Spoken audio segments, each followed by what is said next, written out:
Coletivo Bancada do Livro.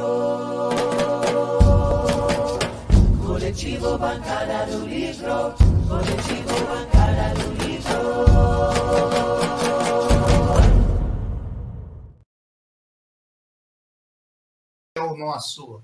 É o nosso homem das segundas-feiras, né, Isoldir?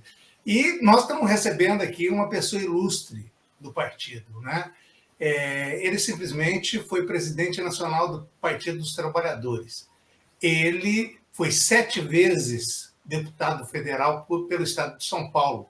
Eu estou falando de José Genuíno, que também me parece que é professor de história, assim como nós, viu, Isoldir? Parece que também é professor de história. Tudo bem, Isoldir? Seja bem-vindo.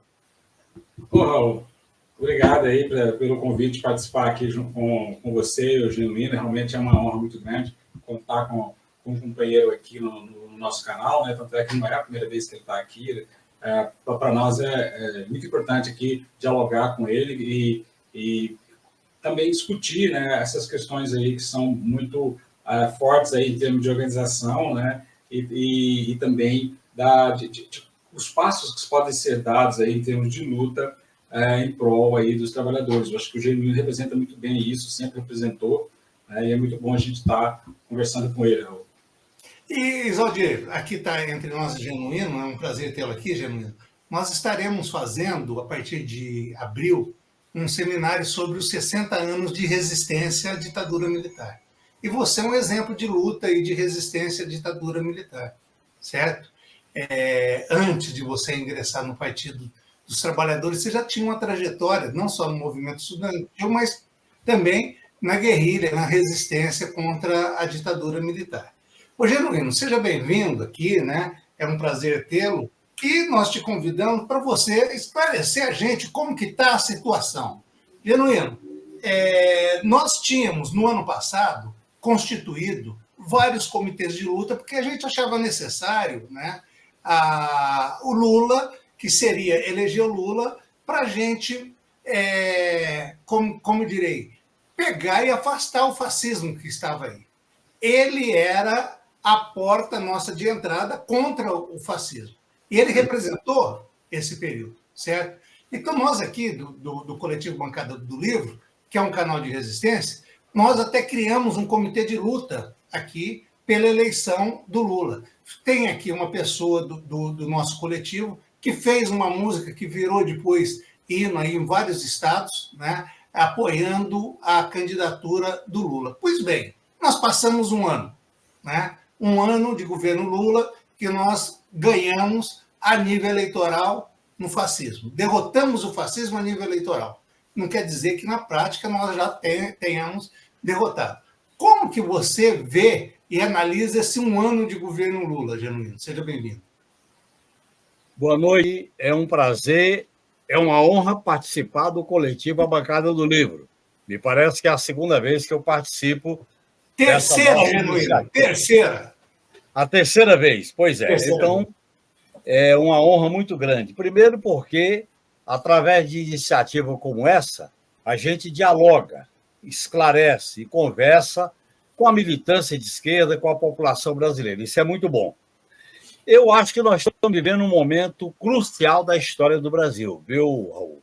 Em primeiro lugar, porque a vitória de 2002 foi uma vitória muito importante, porque nós derrotamos a barbárie política, econômica, social. Nós derrotamos o desastre, nós derrotamos os protofascistas, nós derrotamos um caminho que levaria o país a não sabemos para onde. Isso veio à tona, principalmente agora, dessa penúltima semana, agora antes do Carnaval, quando as revelações, as mensagens, as delações, os documentos sobre a montagem do processo golpista, que, na verdade, foi um processo, começou com a própria eleição do inelegível Bolsonaro, teve o ápice em 21 de setembro, em setembro de 2021 e em setembro de 2022. E isso se precipitou para aqueles acontecimentos que eu vou analisar aqui, durante a diplomação do Lula, 12 de dezembro, que, aliás, foi antecipado, segundo informações de reportagem, porque havia uma articulação golpista, depois veio o carro-bomba no aeroporto de Brasília e aquele vandalismo dos três poderes. Aquilo ali era parte de uma grande articulação política para derrotar a soberania popular expressa na zona que elegeu Lula. E eu acho que foi uma grande vitória. Uma vitória, viu, Raul, que está em processo. Uma vitória que está em curso. Nós subimos um degrau dessa vitória, que foi, pela primeira vez, o andar de cima está sendo investigado. A cúpula política, a cúpula civil, alguns financiadores estão sendo objeto de investigação. Isso é muito positivo. A cúpula militar, a cúpula política, sob o comando do inelegível. Isso é muito positivo. Portanto, eu acho que o ano de 2022 começa com aquela posse da esperança, Lula subindo a rampa com a população gritando sem anistia.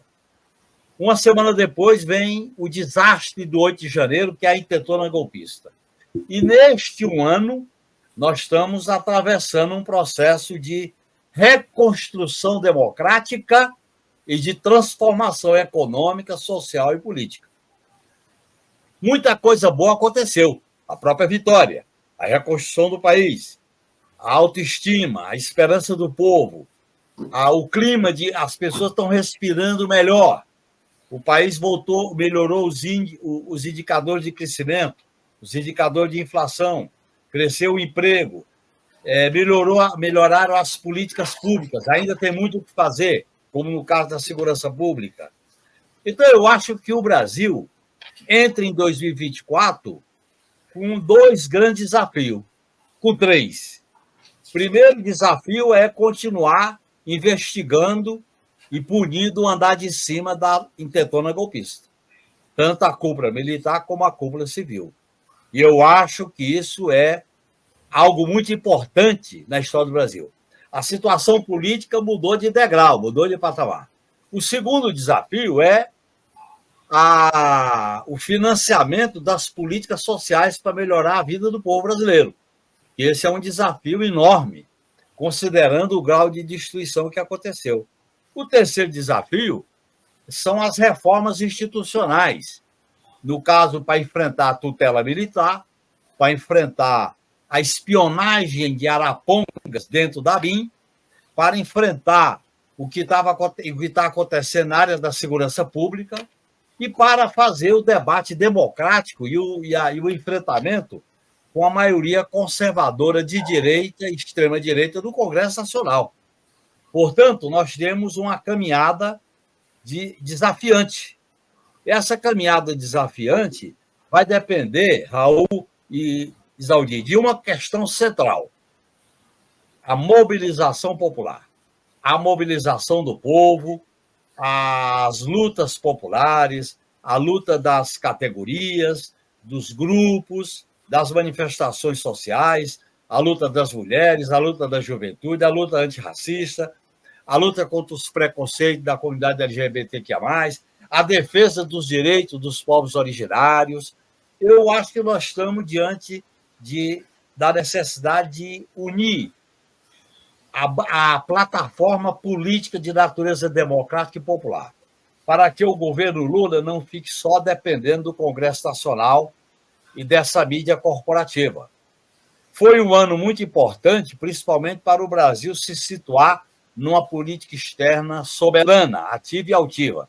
Agora, essa política externa, ela também enfrenta desafios, que é um mundo multipolar, em guerra, em crise energética, crise ecológica, crise ambiental, crise alimentar e os riscos de pandemias e epidemias pelo mundo afora.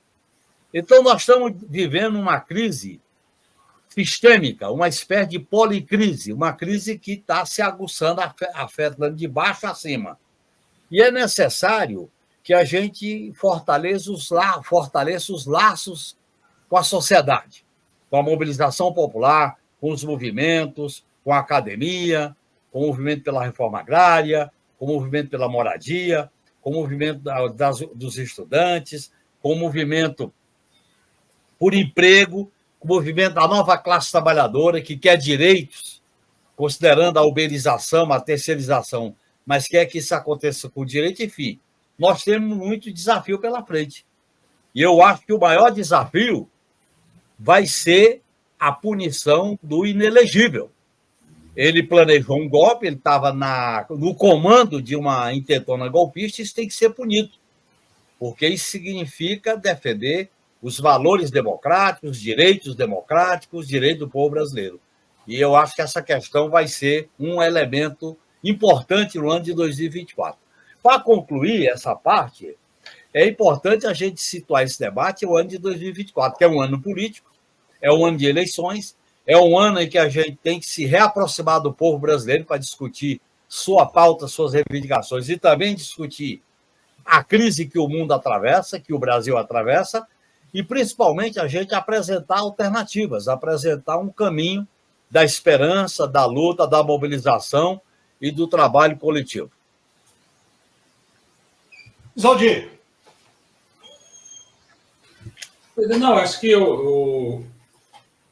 de certa forma, eu também vejo da forma que o Genuíno está colocando. O que eu gostaria de enfatizar também, para dar um caldo nessa discussão, quando ele coloca a necessidade de trazer os diversos setores para fazer a disputa, né, fazer a luta, para garantir, principalmente, melhores direitos, mais direitos, e também condições de trabalho para os trabalhadores, para a classe trabalhadora, e ele colocou aí uma questão que eu queria também entrar, que é a discussão que se faz da dificuldade que é fazer essa conversa chegar, né, nesses novos, não vou dizer novos trabalhadores, mas essas novas condições, como você mesmo colocou aí, a questão do pessoal que trabalha por aplicativo e que não tem os direitos, que não tem direitos trabalhistas, mas o que parece é que, na verdade, muitos deles não estão atrás de direitos trabalhistas, estão atrás de alguns de outros direitos, que aí é um desafio muito grande, né? Quais são esses direitos e como normatizar isso para que haja, né, para que esses trabalhadores também tenham garantias e tenham condições, né, de fiscalizar o patrão, né? Porque é importante essa questão política de estar todo mundo junto, apoiando o governo, nessa nova redescoberta mesmo, né, do processo democrático e também do Brasil, como agora o Lula está viajando, tá para a África hoje e tal. Então, isso é importante fazer essa colocação, que todos tenham esse entendimento, né? Mas é importante também, é uma dificuldade que eu sempre tive, quer dizer, eu aposentei há 2 anos, né? Então, na época, eu estava no sindicato, eu estava no partido, então eu estava na base, né? Eu estava lá, como se diz, no chão da escola. Então, quer dizer, eu tinha condições eu estava conversando com esses trabalhadores que é da base da educação, né? E eu entendo que o nosso sindicato aqui, que é o Sindiúte, continua fazendo isso, né? Continua com esse contato com a base. E continua também os outros sindicatos pelo Brasil afora, né, que tem essa verve de luta, de fazer o movimento, também continua fazendo isso.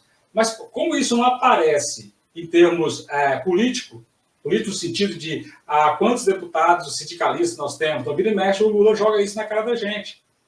Eu tenho que negociar com esse Congresso que está aí.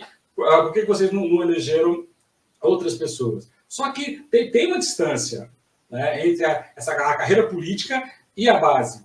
Tá? Quer dizer, e aí essa é uma dificuldade que para mim, eu acho que sempre existiu. E agora eu estou vendo também, Jamil, que está mais difícil ainda isso, no sentido de que como que você vai dialogar com essas outras, digamos, essas outras categorias. E entender também que, da mesma forma que tem uma luta para poder garantir que o Brasil não dá esse passo para trás novamente, né, como você chamou de protofascismo, né, não cair, né, nessas mãos, e aí as eleições de 2024 agora, que é na base, que é no município, né, elas são muito importantes para frear essas pessoas, esses nomes, e que têm essas ideias, né? Aqui o Uberlândia vão ter um embate muito grande em cima disso, porque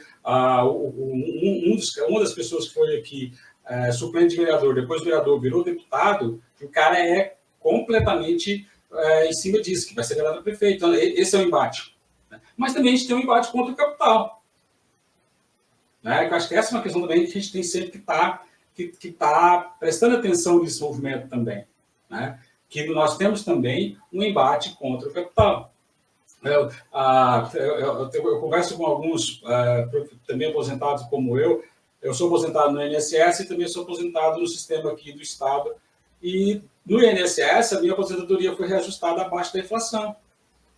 Né? Quer dizer, o governo está reduzindo a minha capacidade não só de consumo, mas também de garantir a forma que eu venho tendo de sobrevivência. Então, eu acho que tudo isso está bem dentro do que você colocou, mas tem essa questão também de fazer esse enfrentamento contra o capital, na perspectiva ou na condição de trabalhador, né? Na perspectiva também da luta de classe, porque eu acho que isso ainda está claro, acho que essa situação não mudou. E aí eu coloco tudo isso nesse bolo que você colocou, de conversar com as pessoas, né, para levar essa questão. Né, fazer, ou não vou nem fazer a distinção, né, quer dizer, o Estado sempre representa os interesses do capital. Né, e agora nós estamos vivendo aí, tem a história do Banco Central aí, né, a independência do Banco Central, o que o Banco Central está nos impondo, né, como representante direto dos interesses do capital financeiro, o rentismo. Né? Então, acho que isso também tem que ser colocado e tentar fazer esse diálogo, né, com a população, com as pessoas. E, claro, parece coisa de outro mundo. Como é que você vai colocar isso na eleição municipal? Eu acho que é importante também a gente ter condições de fazer esse diálogo aí, Genuíno. Isaldi, esse enfrentamento político vai depender muito dos partidos de esquerda, das entidades sindicais, das entidades populares. É necessário a gente unificar esses movimentos todos com uma pauta de direitos, uma pauta do povo. E, dentre os direitos, a questão da nova classe trabalhadora é fundamental. Essa nova classe trabalhadora uberizada, terceirizada,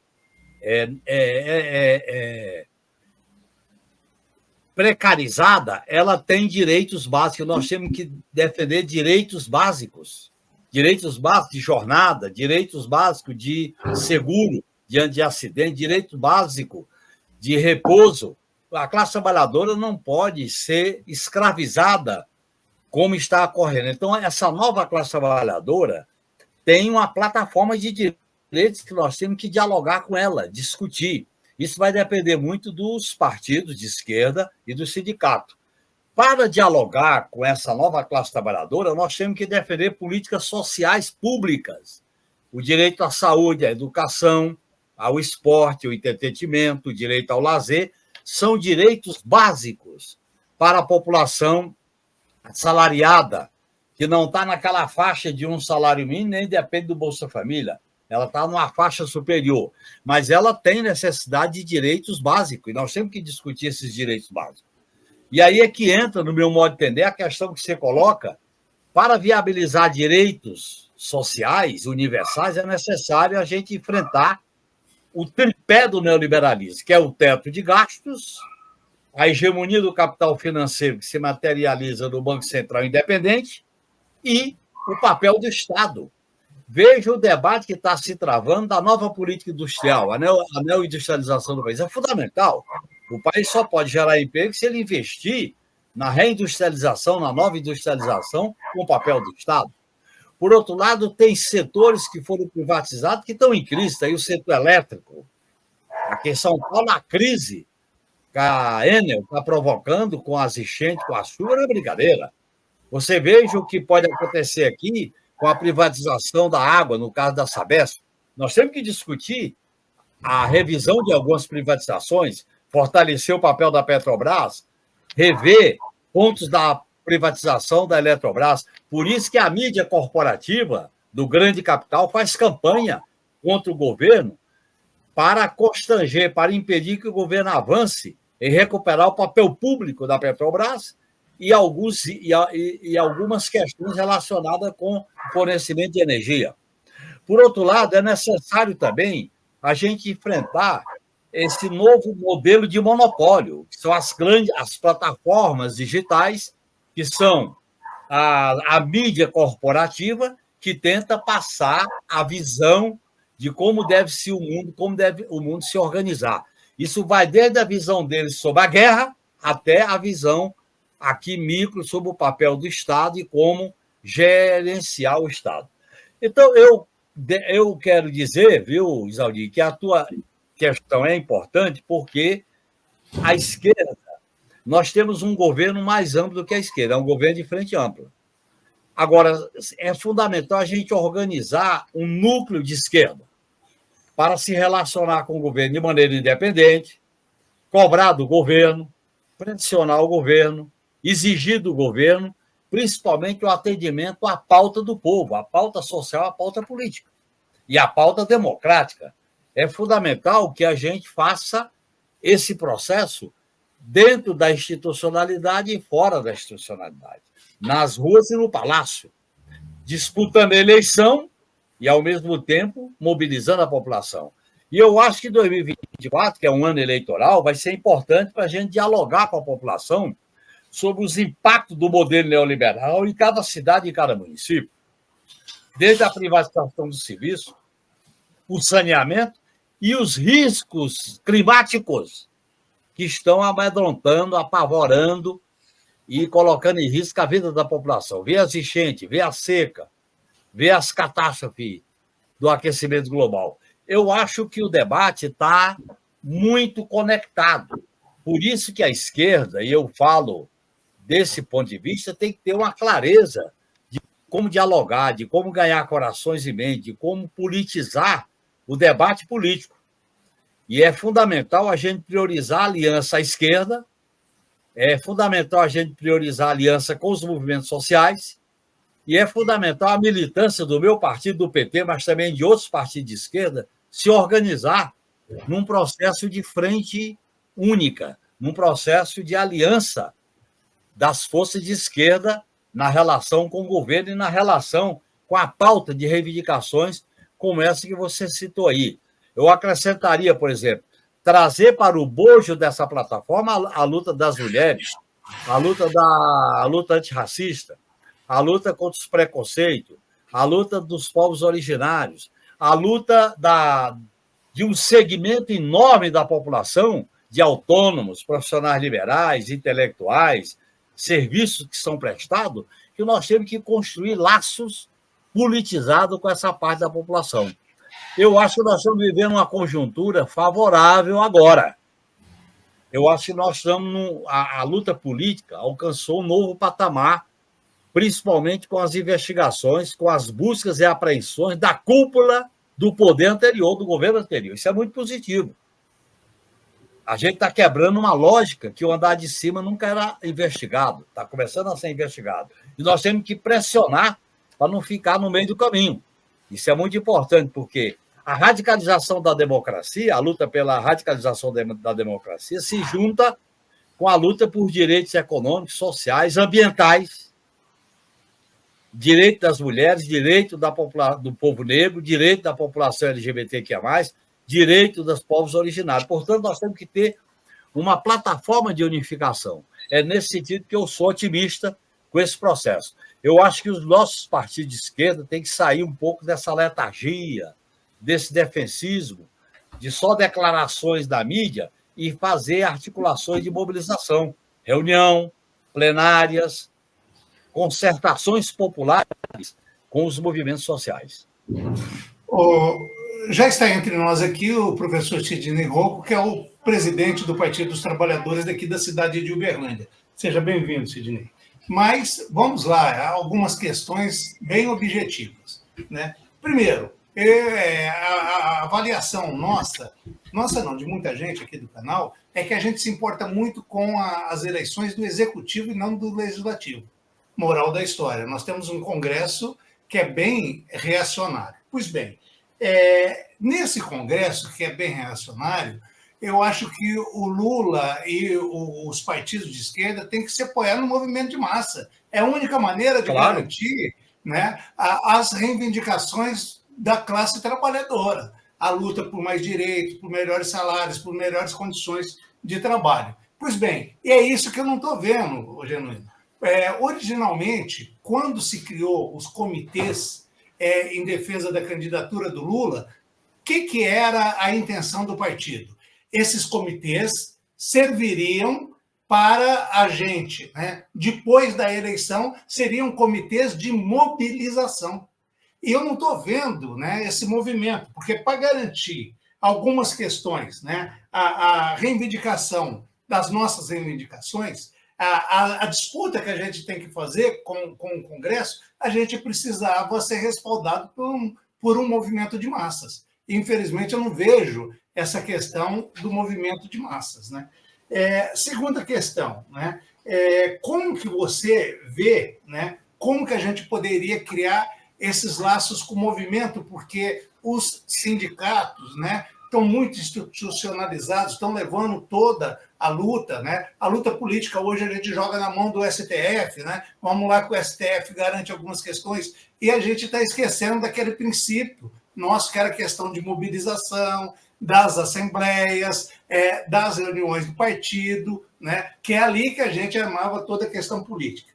Terceira questão, 2024 você coloca que é um ano de eleições e que cabe a nós apresentar alternativas. Alternativas é nada mais, nada menos do que as nossas reivindicações, a gente discutir as nossas reivindicações, porque nós temos que disputar também junto com o governo. Não é questão de pressionar só o governo, a gente também tem que pressionar o governo, né? Mas defender algumas questões que fazem avançar o movimento e também a questão do partido. E para finalizar, né, você coloca como principal desafio, né, de 2024 a punição do que você diz que é inominável, né? Porque até então a gente viu que condenação do pessoal que participou do golpe, né, de 8 de janeiro, 17 anos de um, 15 anos do outro. Aqui a nossa cidade de Uberlândia mandou 5 ônibus, né, 5 ônibus para o ato do dia 8. Até hoje não tem discussão de quem que pagou, quem que financiou esses ônibus. Agora que começa a aparecer,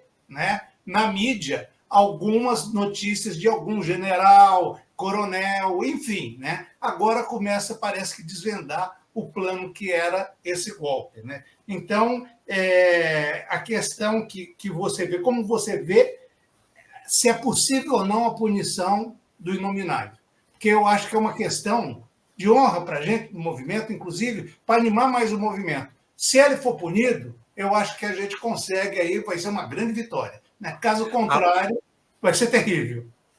A punição, Raul, é essencial para a luta política e democrática do país. Nós não podemos acompanhar todos os relatos golpistas e não acontecer nada com os golpistas. Ter um bando de andar de baixo condenado e o andar de cima não ser condenado. Então, a questão importante é a punição da cúpula militar e civil que articulou o golpe, que articulou o desrespeito às urnas, às eleições. Isso é fundamental. Agora, isso não pode ficar dependendo só do Supremo Tribunal Federal e do Alexandre de Moraes. Sim. Depende da mobilização popular. Tem sido um erro a gente não ter promovido mobilização popular logo após o 8 de janeiro. Sem mobilização popular, nós ficaremos enfraquecidos. Então, essa é uma questão. E essa questão, Raul, se relaciona com a pauta social e econômica do país. Porque os interesses econômicos que estavam por trás do governo de inelegível Bolsonaro eram exatamente do sistema financeiro, do agronegócio, dos monopólios, das privatizações. Então, nós temos que enfraquecer o núcleo político da extrema-direita e a mídia corporativa, a da direita cheirosa, começa a botar uma ponte para salvar a extrema-direita, nós temos que criticar isso. Por outro lado, a eleição de 2024 é também uma oportunidade, nada se exclui, da gente discutir a pauta social e econômica, os serviços, o emprego, a renda, o papel dos municípios. Isso é fundamental no debate da eleição municipal, até para poder vincular a eleição municipal com a defesa do governo Lula, que eu acho que é um aspecto importante. Em terceiro lugar, fazer uma campanha casada. Nós não podemos fazer uma campanha só para prefeito, tem que fazer uma campanha para prefeito, para vereador e vereadora, para prefeita, para vereador e vereadora. Fazer uma campanha programática, fazer uma campanha coletiva. O sistema eleitoral nosso é uninominal. O peso do eleitor para o Congresso Nacional é um, para a presidente da República é outro. Por isso que você tem uma maioria conservadora no Congresso. Nós temos que defender uma reforma no sistema partidário e eleitoral do país. No sistema eleitoral nosso, os conservadores sempre vão ter maioria no Congresso. Eu vivi lá durante quase 30 anos e vi como é que isso acontece. Por outro lado, nós não podemos governar só dependendo das instituições. Nós temos que ter um pé na instituição e um pé na sociedade, na luta social. A luta social é essencial. E que luta só é essa que eu estou falando? Plenárias, coletivos, assembleias, fazer aliança com a esquerda. Nós temos que nos ligar com os movimentos sociais realmente existentes para defender suas reivindicações, a sua pauta e para propor medidas. Quando a gente pressiona o governo, é por medidas concretas. Quando a gente diz, Lula, estamos contigo para derrotar a extrema-direita, isso é concreto. Lula, estamos contigo por uma pauta social, popular, é correto. Nós não podemos simplesmente apoiar o governo sem fazer cobrança, sem fazer exigência. E eu acho que o governo deveria estabelecer uma relação politizada com os movimentos sociais, uma espécie de concertação política com os movimentos sociais. É desta maneira que eu acho que a gente pode ligar essas lutas. Tudo hoje, Raul, está ligado, desde a percepção das pessoas com a guerra do Oriente Médio, do genocídio praticado contra o povo palestino, da guerra na Ucrânia, da crise dos Estados Unidos, da crise da Europa, com a situação do país. Tudo isso se liga, portanto, nós temos que fazer uma campanha politizada, esclarecedora. Em outras palavras, nós temos que ganhar corações e mentes para um projeto democrático, popular e antineoliberal. Professor Sidney, é um prazer tê-lo aqui, seja bem-vindo, né? Por favor, fique à vontade. Faça a questão para o nosso convidado. Professor Raul, companheiro, petista, grande companheiro, professor Isaldir também, companheiro, nosso eterno presidente José Genuíno. É uma satisfação conversar com você aqui no coletivo Bancada do Livro. E só justificando rapidamente o meu atraso, é porque houve algum engano, eu recebi um outro link e eu estava lá disciplinadamente na outra sala. Mas tudo bem, o Raul, de vez em quando, ele quer me derrubar, sabe? Companheiro Genuíno, eu ouvi aqui muito atentamente as suas ponderações, com as quais a gente sempre aprende muito. E tem eu não vou deixar de fazer aqui uma pergunta, em se falando de eleições, para não fugir, para a gente não deixar de falar de uma preocupação crescente, né? Nesses novos tempos golpistas, de gabinetes do ódio e de bastidores que nós, mais da velha guarda, não temos o domínio completo, que é justamente esse ambiente onde nós estamos aqui agora, né? Que é o ambiente das redes sociais, o ambiente dos aplicativos de mensagens, que eu procuro diferir, né? Para mim, aplicativo de mensagem, embora ele tenha esse contorno de rede social, isso é um desvirtuamento, né, do aplicativo de mensagem, o que, inclusive, dificulta muito a eventual fiscalização por meio da Justiça Eleitoral. Então, pegando aí o gancho das suas últimas falas, como que nós, do Partido dos Trabalhadores, mantemos esse pé, né, nesse jeito nosso clássico, vamos dizer assim, de fazer a política com o pé nos movimentos sociais, nas assembleias, nos sindicatos, e vamos conversar com essa nova forma agora, que é a forma das redes sociais, dos aplicativos de mensagens instantâneas.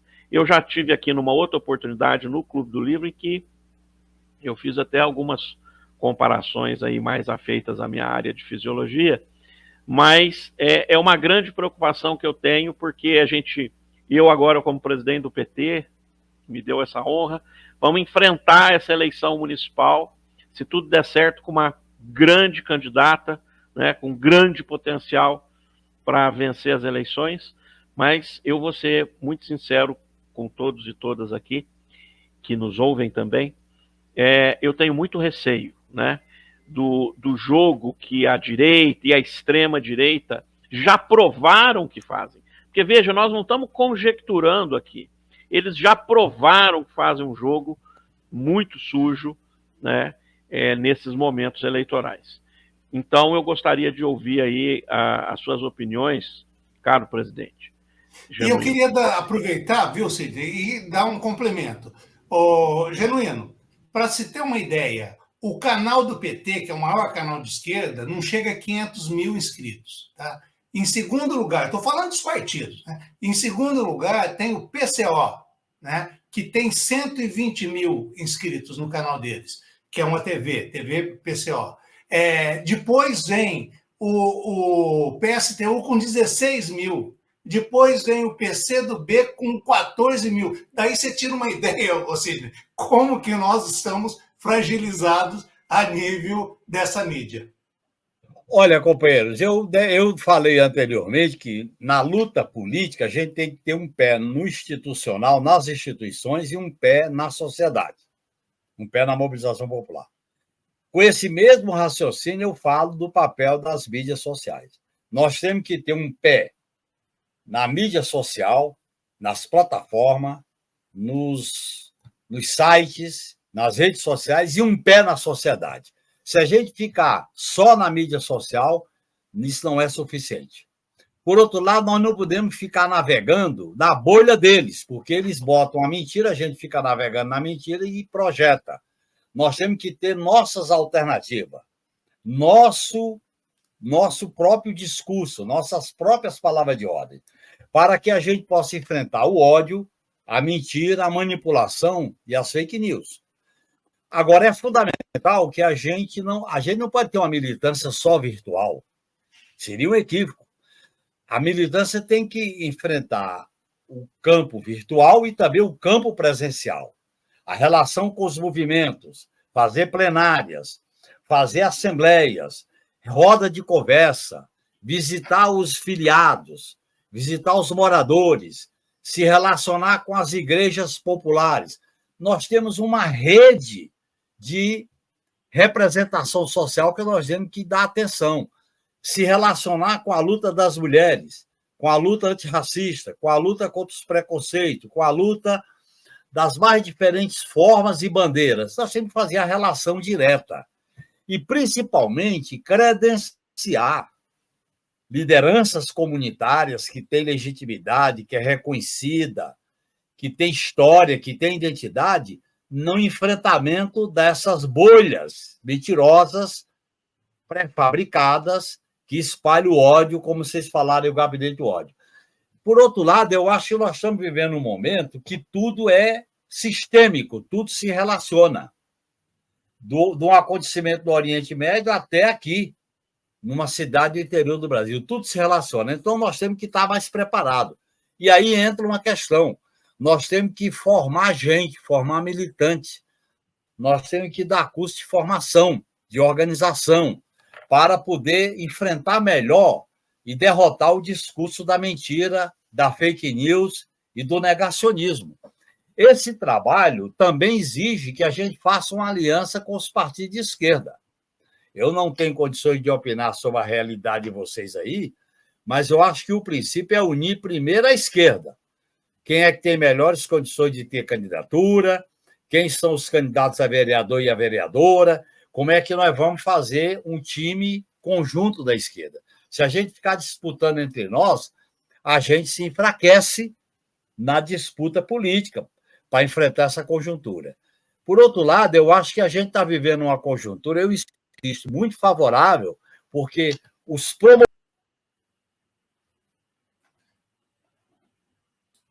Isaldi, o Genuíno caiu.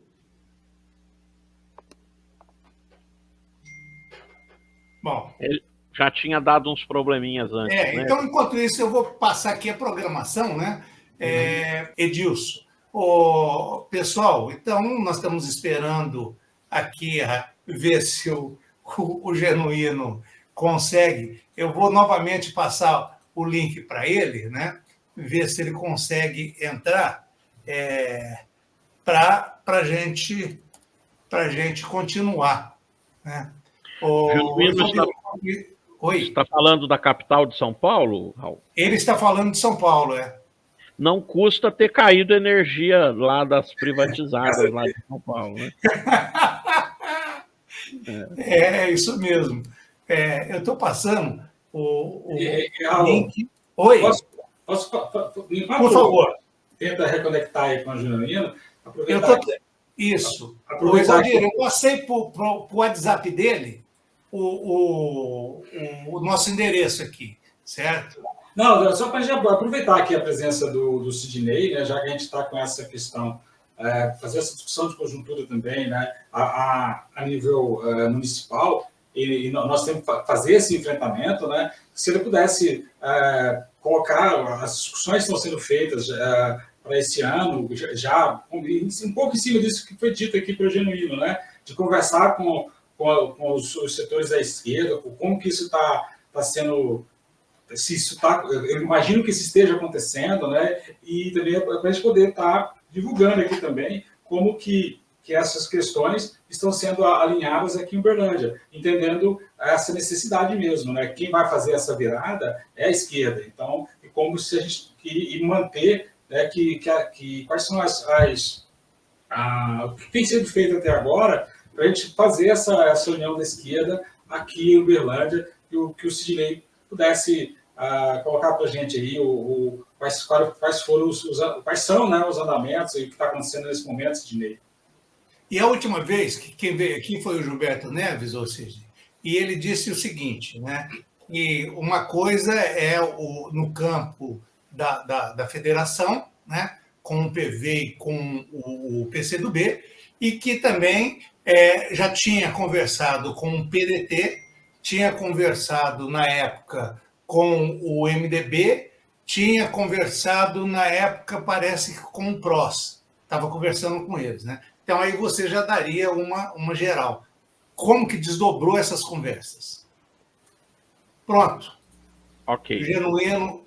Nossa, Exaldi, caiu novamente. Não, então, vamos passar. Vou falar. Vai lá, Cid. A hora que ele voltar, a gente franqueia a palavra imediatamente, né? Bem, eu diria que institucionalmente, Raul e Zaldir, nós estamos começando ainda pela federação, estamos tateando, começando a receber as normatizações que saíram apenas recentemente, como é que a federação vai trabalhar, vai encaminhar a chapa de vereadores, né? E nós temos tido reuniões quinzenais muito profícuas e de intensas discussões sobre esses assuntos, né? Programa de governo, chapa de vereadores, e estamos, então, tentando construir aí o que já tinha sido esboçado dentro do Partido dos Trabalhadores, comissões para discutir programa de governo, chapa de vereadores, fazermos uma chamada comissão provisória para coordenar o processo eleitoral pela federação, né? Então, isso é o que tem sido feito de mais efetivo institucionalmente. Mas, como o Gilberto deve ter dito aqui, ainda de uma maneira informal, né, houve essa conversa com alguns partidos. Talvez um que eu possa acrescentar aí, que eu acho que eu não notei na sua fala, ou seja, o próprio PSOL. Também foi feito um contato com eles. Então, é uma primeira conversa, uma conversa de sondagem, né, porque os campos ainda estão se estudando, né? A gente, inclusive, não sabe com certeza quais as candidaturas colocadas aí pela chamada direita e extrema-direita que vão realmente que vão permanecer até a disputa, né? Então, eu diria que nós todos estamos nos sondando. As conversas têm sido muito boas, com muita gentileza, está todo mundo muito disposto a conversar, a ouvir, mas a gente sente também, eu queria talvez aproveitar, inclusive, a presença do Genuíno, assim que ele voltar, para a gente poder colocá-lo nessa cesta. Todos e todas sentimos, assim, uma forte dependência, uma expectativa do pronunciamento das esferas federais dos nossos partidos. Então, quando você vai tatear com o PMDB, né, o MDB, antigo PMDB, eu sou velho o suficiente para não guardar que é MDB, eles ficam, olha, tem que conversar, tem que saber direitinho do nacional. O nosso próprio partido precisa ter garantias, né, de que teremos um acordo, teremos um apoio efetivo para uma candidatura para a maior cidade do interior mineiro, né? Uma das maiores cidades do país. Não é brincadeira a gente colocar pessoas do quilate que nós temos com o histórico de vitórias, por exemplo, que tem a deputada Dandara, que sem dúvida é a nossa franca favorita à candidatura, né? Eu diria que a Dandara é pré-candidata, né? É a única pré-candidata. Como presidente do PT, eu posso dizer que é a única pré-candidata que se coloca até o momento, né? Então, eu entendo que nós também estamos tateando ainda nesse processo de aguardar. Deixa eu te emendar uma pergunta, Sidney. A questão, esses partidos, MDB, esses partidos que nós conversamos, PDT, eu acho que não é por aqui que vão ter a decisão, Sidney. Eu acho que vai ser através da direção nacional do partido, através de Brasília. Como é que está essa situação, né? A relação Brasília com esses partidos que vocês já abriram o debate com eles? Então, veja bem, eu até tive o convite da Dandara para a gente ir no evento em BH na semana passada, quando o Lula lá esteve, né? Certamente lá houve costuras políticas, infelizmente que eu não pude participar devido ao meu trabalho de professor aqui. A gente tem essa mania, né, Raul, de dar aula, né, muitas aulas, e aplicar prova, etc. Eu não pude estar presente. Mas essas costuras estão sendo feitas. A própria deputada tem feito esse tipo de trabalho junto à direção nacional do nosso partido, dizendo, olha, em Uberlândia mesmo nós temos partidos que estão na base aliada e que parece que estão aí tendendo a não estar conosco na candidatura, a estar apoiando outras candidaturas que eu diria aí de centro-direita, pelo menos, né? Então, nós estamos atentos a isso, né? É claro que nós temos limitações, né? Quanto ao nosso poder de barganha, e aí barganha no bom sentido da palavra, é bom deixar claro, né, que quem nos ouve aqui, o nosso poder de negociação, para ficar melhor corrigido, né? Mas nós estamos atentos a isso, viu, Raul? A gente sente que virão decisões importantes. Isso passa, por exemplo, pela candidatura para o governo de Minas, né? Como é que vai estar a questão do Pacheco no relacionamento com o PT, né? Com o governo Lula? Ele vai ter o apoio do nosso presidente, e isso muda muito. O candidato do prefeito aqui é do partido do Pacheco. Então, veja só que que jogo de xadrez intrincado, né? Eu acho que eu vou ter que seguir mesmo essa recomendação do professor Edilson. Não é só. Eu, Isaldir e o Edilson, nós estamos libertos disso, certo? Então, em nome do professor Edilson, no meu nome, seu também, né, Isaldir? Nós recomendamos que você se aposente. Eu tenho que me aposentar para poder me dedicar mais a entender esse xadrez tão complicado. E não foi à toa que o Raul fez essa provocação, porque sabe, né, desse xadrez complicado. É o seguinte, Sidney, aqui, né, nós temos no canal, nós temos uma diversidade aqui que é incrível. E a gente consegue conviver há 3 anos com esse pessoal, sem brigar, né? Nunca teve uma briga, uma discussão entre nós. Está aqui eu e o Isaldir, que somos filiados ao Partido dos Trabalhadores. Nós temos mais outros companheiros também filiados ao Partido dos Trabalhadores. Mas também temos companheiros do partido do PCdoB. Nós temos um companheiro também do PDT. Temos um companheiro do PSOL. Temos um companheiro do MDB. Então, aqui... O PSTU. Perdão, Isaldir. Temos companheiro do... Voltei, rapaz. Caiu aqui, eu não sei porquê. Eu não consigo. Genuíno. Ave Genuíno. Salve. Desculpe, viu? Eu caí, não sei como.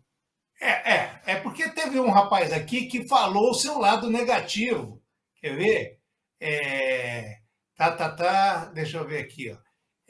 Ele estava colocando que o Genuíno... Cadê o negócio do sistema? Falando que o grande problema é que você é corintiano, Genuíno.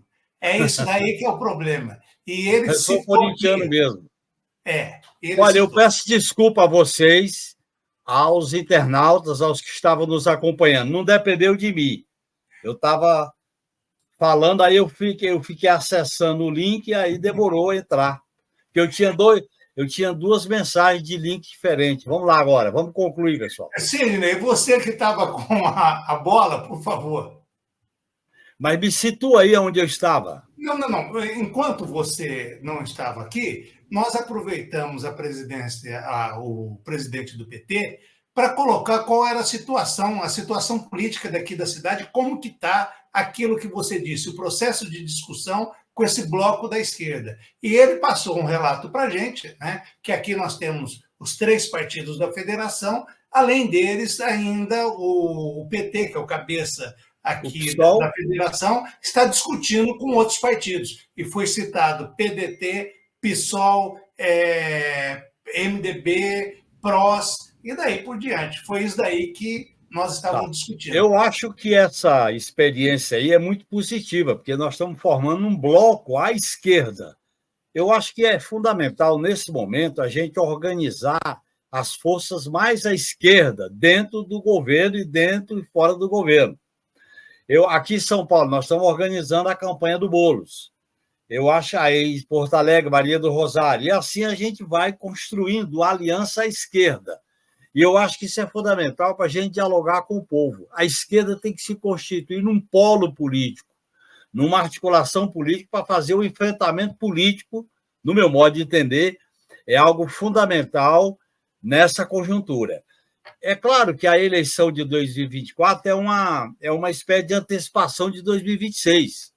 Como eu defendo a reeleição do companheiro Lula, ele deve ir para o 4º mandato, a depender da decisão dele, eu acho que nós temos que avançar. As condições políticas mundiais e as condições políticas nacionais estão favorecendo um avanço, estão contribuindo para a gente avançar no nosso discurso, na nossa plataforma e na nossa organização popular. Eu queria deixar isso bem claro a partir dessa experiência, presidente Sidney, aí da tua cidade, dessa frente mais à esquerda, que eu acho fundamental.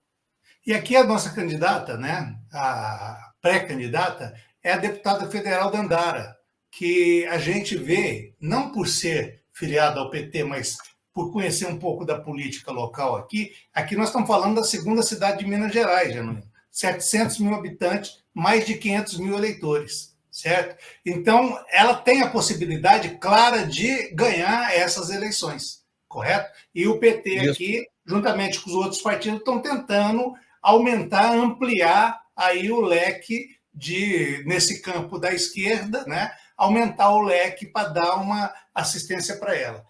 Isso é muito positivo. Eu quero transmitir um abraço para a Dandara e transmito a ela o meu abraço e a minha... Espero que a gente possa, no curso do ano de 2024, ter outras oportunidades de fazer, ou via live, principalmente via live, o debate político. Bom, eu só queria colocar o seguinte, o Genuíno tem um livro, você poderia até mostrar para nós, Genuíno? Esse livro, ele faz José Genuíno e Andréa Caldas, Constituinte, Avanços, Heranças e Crises Institucionais. A grosso modo, ele coloca que a Constituição de 1988 ela foi desfigurada com 129 emendas, com as privatizações, com a reforma trabalhista. E o que coloca aí nesse livro, né, é que ele defende uma nova configuração constitucional para o país através de uma nova pactuação política e social. E, para isso, tem que abrir esse debate dessa Constituinte. É isso, Genuíno? Eu defendo, Raul, a abertura, eu defendo um processo constituinte à vista, no nosso caminhar. Eu não estou defendendo uma assembleia com esse Congresso, nem com o próximo. Eu estou defendendo que as reformas econômicas, as reformas políticas, a relação entre os poderes, a questão do papel das Forças Armadas, o sistema de justiça, a questão da segurança pública, são temas estratégicos que merecem uma reconfiguração da relação do Estado com a sociedade, com os movimentos, com as regras da disputa política. Eu faço uma avaliação do que foi o processo constituinte, que eu participei, faço uma avaliação das 129 emendas ao processo constituinte e, principalmente, há uma questão central. O golpe de 2016 desfigurou, amputou a Constituição de 88. Foi um golpe sem crime de responsabilidade, um golpe que preparou as condições para o protofascismo eleito em 2018. É essa discussão dos poderes, por exemplo, a relação do Congresso Nacional, a relação do Congresso com o Executivo, a relação do Supremo com o Congresso Nacional. A relação entre os poderes está numa verdadeira bagunça. E eu acho que é necessário a gente voltar a discutir essa questão, fortalecendo o princípio da soberania popular. Nós temos que ter em mente esse processo, porque para fazer mudanças constitucionais amplas e profundas, é necessário o concurso da população brasileira organizada. Eu não estou colocando isso para agora, nem para a próxima eleição, estou colocando isso como uma perspectiva política de recriar novas instituições democráticas que expressam a soberania popular. Nós temos que facilitar o plebiscito, o referendo, a consulta popular, que são meios da população se inteirar da política. Esse livro foi editado pela editora Cotter, a editora Cotter, K-O-T-T-E-R, Cotter editora Cotter, lá de Curitiba. Essa minha companheira Andréa Caldas, com quem nós fizemos o livro, a gente aprecia todo esse processo com um olhar gerencial diferenciado. No meu modo de entender, é uma contribuição para o debate político mais estratégico do país. Isaldir e Sidney, vocês fazem as últimas indagações, a gente passa para o Genuíno, que a gente também tem que terminar a nossa live de hoje, né? Então vamos lá, professor Isaldir e depois o Sidney. Zazá, o som, por favor. Agradecer muito aqui a presença do Genuíno, né? E também do Sidney, companheiros nossos do PT. Então, acho que isso é muito importante para a gente poder ter a condição, esse fio, né, poder fazer essas discussões. Então, o que eu teria a dizer agora, basicamente, é isso. Só agradecer muito a presença dos dois aqui e, de forma especial, a presença do Genuíno. Teve a queda dele aí, mas também nós colocamos aqui o Sidney aqui para conversar, e foi muito importante a gente ter tido esse momento aqui hoje basicamente isso que eu gostaria de falar aqui para encerrar. Obrigado, Isaldir. Um abraço, Sidney. Um abraço, Isaldir. Essa questão é fundamental ser discutida. As constituições republicanas sempre consagraram o princípio da tutela militar. A própria transição da ditadura para a democracia com a nova república manteve a tutela, que é o artigo 142, que é a militarização da segurança pública, que são os constantes pronunciamentos militares. E essa questão veio à tona a partir do golpe de 2016. Eles respaldaram o golpe, promoveram a eleição do inominável para chegar ao poder e militarizar o Estado e praticar uma grande aventura militarista. É disso que se trata. E as revelações falam por si só. A novidade é que essas revelações estão sendo apuradas. E é importante apurar as responsabilidades tanto da cúpula militar como da cúpula dirigida pelo presidente da República. Eu acho que isso vai ser um passo importante no sentido da gente se livrar desse fantasma da caserna, da baioneta, das ameaças. O Brasil não pode ser o país do faz de conta. O Brasil não pode ser o país dos intervalos democráticos. O país não pode ser o país que a democracia é um engano. Eu acho que nós aprendemos. Não dá para ficar conciliando com a cúpula militar. A conciliação da transição da democracia da ditadura para a democracia gerou no golpe de 2016. Eu espero que agora a gente possa passar as instituições ali. E tem que fazer uma reforma no papel das Forças Armadas, a maneira como ela se relaciona com a sociedade, o porquê é importante uma política de defesa pública. Militar não pode ser essa casta altamente privilegiada que é dona do Estado e da soberania do país, isso é eu. Você sabe que eles voltaram a dar o golpe em nome do contra o politicamente correto, contra o inimigo interno, contra a história de marxismo cultural, guerra cultural, e aproveitar a Comissão Nacional da Verdade, que foi um grande feito, para justificar esse intervencionismo militar. Essa é uma questão democrática que precisa ser enfrentada. E eu acho que o nosso governo, o meu governo, tinha que enfrentar isso com mais determinação, com mais energia, com mais mudanças constitucionais. Com isso, eu quero me despedir, agradecer a vocês, pedir desculpa por ter saído da nossa live, mas eu fiz todo o esforço para voltar. Eu espero em outras oportunidades. É Anael que te boicotou. Um grande abraço, viu?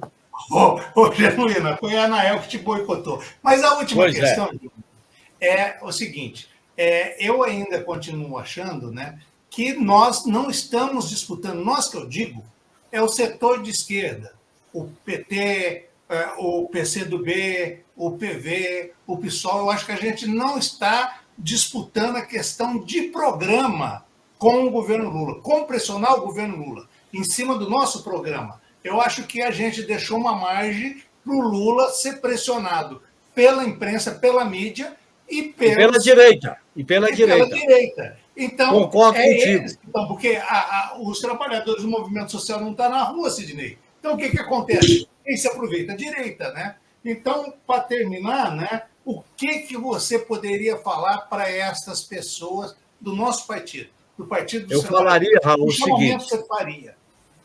Vamos nos unir, vamos nos juntar, vamos definir uma plataforma de exigências, de cobranças.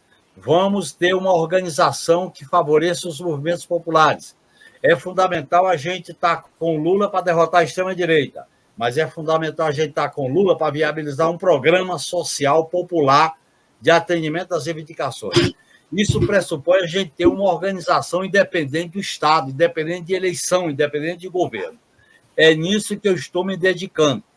Formar, conscientizar, politizar e organizar a militância de esquerda e dos movimentos sociais por um projeto de independência nacional, de radicalização da democracia, de direitos sociais e, principalmente, um projeto antineoliberal.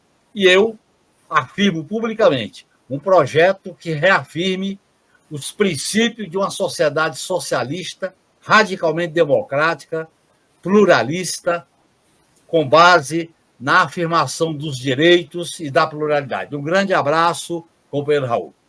Valeu, muito obrigado, pessoal. E a gente pede, para finalizar, né, que vocês contribuam com o nosso canal através do quê? Reforçar o nosso canal. É um canal novo, nós temos hoje mais de 4.000 inscritos, mas a gente está em processo de desenvolvimento. Então é muito importante que vocês dêem um like, além de dar o like também, se inscrever no canal. Obrigado, Genuíno, obrigado, Sidney, obrigado, Isaldir, e sigamos em frente. Coletivo Bancada do Livro. Coletivo Bancada do Livro. Coletivo Bancada do Livro. Coletivo Bancada do Livro. Coletivo Bancada do Livro. Coletivo Bancada do Livro. Coletivo Bancada do Livro.